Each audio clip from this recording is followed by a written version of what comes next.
Discipline and mental resilience are key factors in achieving personal and professional success. Yet many people struggle with staying consistent, overcoming setbacks, and maintaining a strong mindset in the face of challenges. What strategies can help individuals develop greater self-discipline and mental toughness? What habits and mindset shifts make the biggest impact? As a part of this series, I had the pleasure of interviewing Carolina Krzysztofic. Carolina is a certified hypnotherapist, RTT practitioner, which is rapid transformational therapy, and a meditation instructor. And she's the founder of Akyam Healing, a space dedicated to helping women reconnect with their authentic selves and find peace within. With a deep belief in the mind-body connection, Carolina supports those struggling with burnout, overwhelm, and self-doubt by guiding them to unlock their inner strength and to rediscover emotional freedom. With a passion for mindfulness and meditative practices, Carolina's mission is to help women heal from the inside out, slow down, and remember who they truly are beneath the noise of daily life. Inspired by Gandhi's words, "Be the change you want to see in the world," Carolina believes that when we heal ourselves, we create a ripple effect of healing in the world around us. First of all, Carolina, welcome. Hello, Stanley. And Very happy to be here. second of all, I agree with every single thing you said about when we heal ourselves, we create a ripple effect. I absolutely think you were spot on. Yes, you're the embodiment of that. Your personal story deeply reflects this truth. Thank you. So, how did you get into this type of work? I believe you told me it started when you were very young. Yeah, it literally started not when I was very young, but I was probably 14 and 15, and I was really struggling with my health. I had horrible stomach pains. My digestive system was absolutely not working. So I had problems to even sleep. I just couldn't eat anything, and I was in a really bad state. And so one day I remember I was reading a book by Raymond Moody. It was something Life After Life, something like that. And inside there was a script with a self-hypnosis. And I was like, oh, like, let's see what I can do with this script. So I started to, like, I learned the script and then I applied it. And you kind of like in this self-hypnosis, it's all about relaxing the body. So I started to relax my body from the feet to head, but I never got to the head because somewhere along, my tummy, when I started to focus my tummy, I just fell asleep. The pain was gone. And it was like just finding gold mine. I was like, oh my God, what just happened? Because I can't even describe the pain that I was suffering 3 weeks per month, all the time, during the day, during the night. Nothing was working, no one knew exactly what was happening. I knew what was happening. I was very stressed. I was emotionally overwhelmed, yet no medical doctor asked me this simple question, like, what's going on in your life?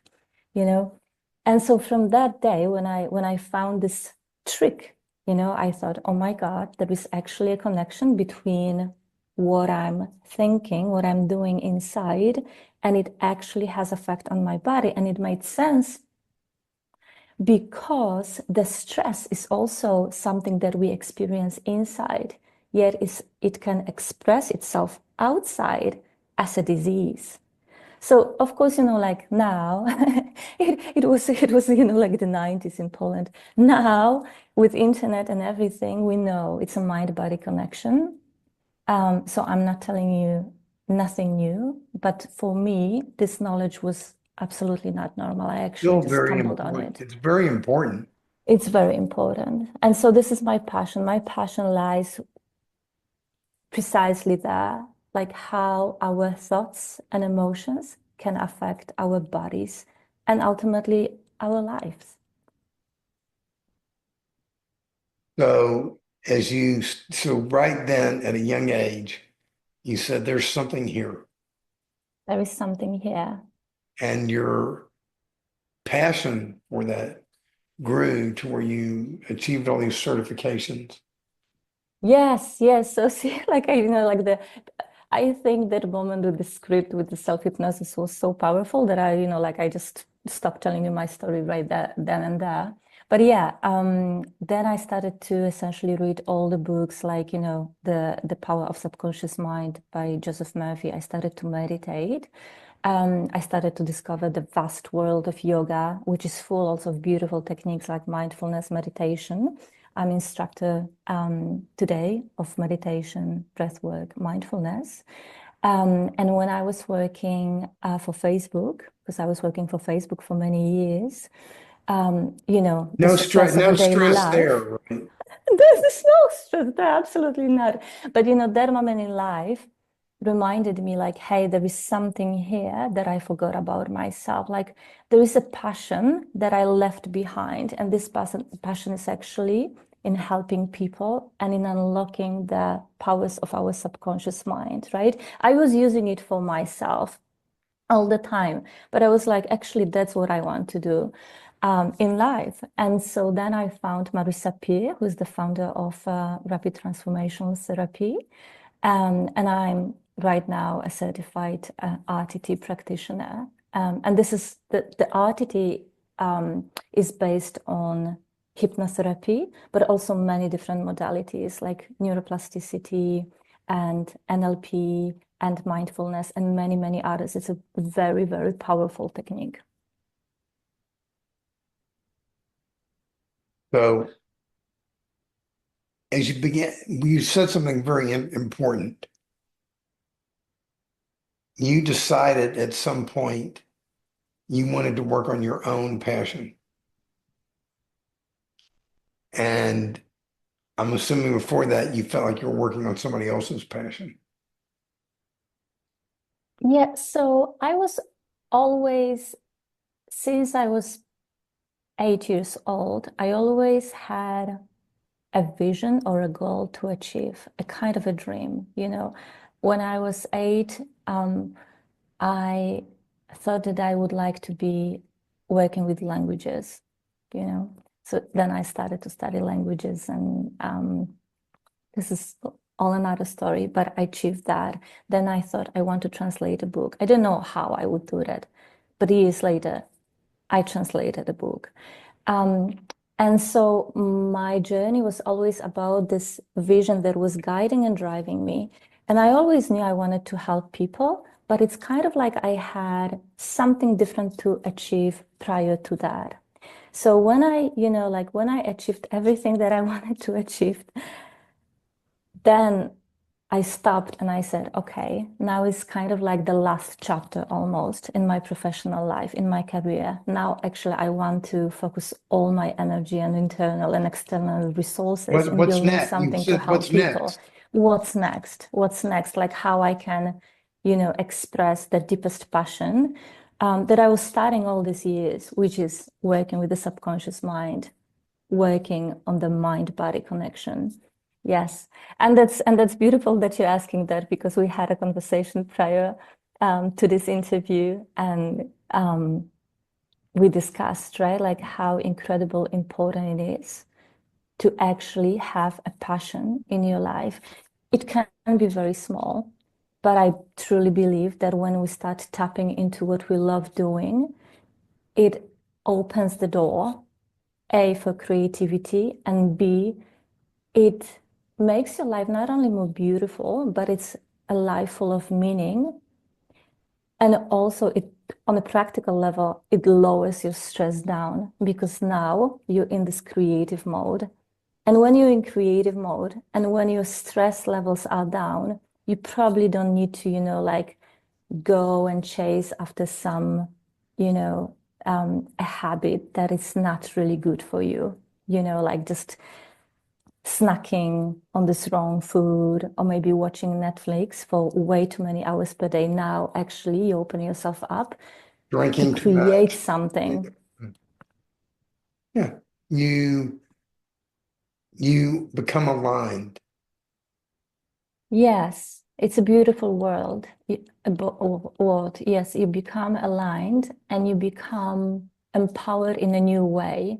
Because many times when we hear the word empowerment or power or strength, it sounds aggressive, right? It's like I have to impose my will, I have to use my free will in order to achieve. And it feels sometimes like a struggle. And it feels like a struggle because many times we are fighting within.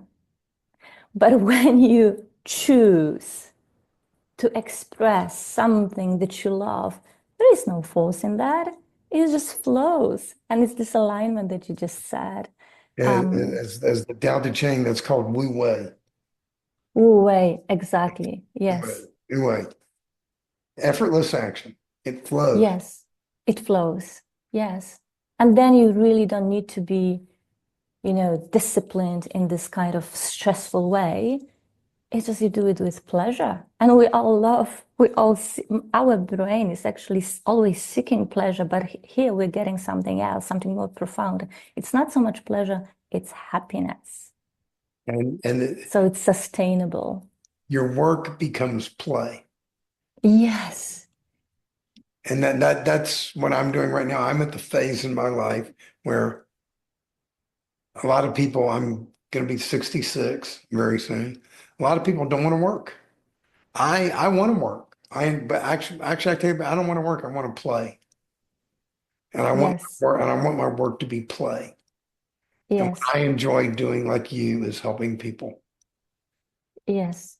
And Be yeah, Yes, yes. Because we're all in this together, like, and there is so many things that we can do for one another. And yeah, and I think, like this, again, a beautiful word, like playing, expressing ourselves, right? Like feeling this joy as when you were a kid, right? When you ask a child, like a child will always have a dream, actually many dreams, and sometimes like sounds ridiculous, right? Like I want to like live on Mars. Like I mean, probably Elon Musk, but you know what I mean? And it's like, yes, we should be actually always dreaming because our imagination is one of our greatest powers, actually, and tools to go beyond what is right now. But also, like, I think like that at some point in our lives, we get disconnected from our heart, from our passion, from our dreams, and from using our imagination. I feel personally that along the way, people tell us this is silly. This is not how the world looks like. You have to leave it behind and become something that the society system need, right? So you abandon yourself, you abandon your dreams, you abandon your passion. And I have chills when I say that because I think this is where the key is for our happiness and to feel and be truly empowered is to reignite that passion, to ignite that to passion. to regain that passion, to walk through life with the curiosity and the spirit of a child. Yes. And the world has a habit of beating us down, and it's up to us to not let it happen. Yes. And don't always listen to what other people say. They don't know you, they don't know your situation. And I cannot tell you, I'm one of those kind of people, when you tell me I can't do something, that's when I'm going to go do it twice. Yeah, that's a good rebellion. And and as long as it's a positive thing, what's wrong with that? It we are constantly being filled. What you're talking about is you're talking about limited thinking. And the world tries to fill us with that. People around us often try to fill us with that. That's why I think it's so important to surround ourselves with empowering people. My example, I am enjoying speaking with you immensely. I will remember this conversation. You and I will probably have future conversations. They will be positive conversations. They will be productive conversations. They will be conversations that help each other and help others. You're the kind of person I need to be around. And likewise. Thank you. I hope this is the case. And the other thing is on the flip side, it's caring about each other because the world, people always ask me what I think the number one problem in the world is. And I always say it's all too often, all too many of us only care about ourselves. And when I help you, look at all the good that you're doing. That's making the world a better place. How is that a bad thing? That helps me. And when you help me, the same thing, hopefully. And that's the way it's supposed to work. That's the way it should work. That's the best way for it to work. Care about each other. It's real simple. It is, and I feel also, Stanley, that because we are living lives many times in isolation, we are disconnected from one another. This creates mental health issues because we are all, we all have our stress in lives, we all have fears. And when you feel alone, all those monsters are coming from the closet and they are actually getting bigger because now it's like I'm alone with all of that, but it doesn't have to be that way, right? So really being that if you can go outside, go for a walk and feel that on the street you're surrounded by your brothers and sisters, right? You would feel so much more comfortable. You would feel so much more peaceful and loving. So it feels like we're talking like we're not discovering a wheel here. It's really simple, right? But somehow the world doesn't work that way. And so we are Let's change it. oftentimes very Let's lonely. change Let's it. change it. Let's change it. Let's change it, And I don't believe that, like it has to be like a big thing, like I don't think it has to be like, oh no, like this is like ridiculous, this is surreal, like it will never happen. It can happen, right? It takes small habits, small actions, like smiling to this neighbor that you never talk to, saying hello to a stranger, noticing that sometimes people behaving in a way, not internalizing it, not making it personal, not thinking, oh my God, like this person looked at me such and such, like, they behaved in such manner, like an asshole. It's like, no, like Hmm. someone is having a bad day. I'm having a bad day, right? When someone smiles to me on the street, like it helps. Like it doesn't have to be, like a beautiful conversation, but small little things help us also mirror each other. So when I smile to you, you smile to me, magic happens. It does. Yes, it absolutely does. Is there anything, as we're wrapping this up, is there anything else you Yeah. add? Sorry. Is there anything else you would like to add that you think we haven't covered? Yeah. I'd say that whatever you want to do in life, right? First of all, you need to have this vision and you have to be determined. You need to feel that something is clicking. And I feel that, like it's very difficult to have a vision if you don't exactly know what your passion is. So again, go back to your heart, start meditating. By meditating, I mean just start allocating 10, 15 minutes per day in silence and tap into what's going on within. Sometimes what's going on within, it's not always super pleasant, right? Because you will have those thoughts that are, not always nice. But if you go down to the space of your heart and you start tapping and feeling into yourself, right? There will be a voice of wisdom within. Ask this voice, what is that I can create? What is that I can express? How can I express myself in a better way, right? And sometimes this is actually how we can then envision what our true goal really is. Because sometimes, like we spoke about weight loss, sometimes we think, like when I lose 50 pounds or 50 kg, whatever, like then I'll be happy. No, it's actually in reverse. You're actually chasing happiness by having this vision of your body getting stronger. And don't get me wrong, like the body is important, but what's behind it? What are you really looking for?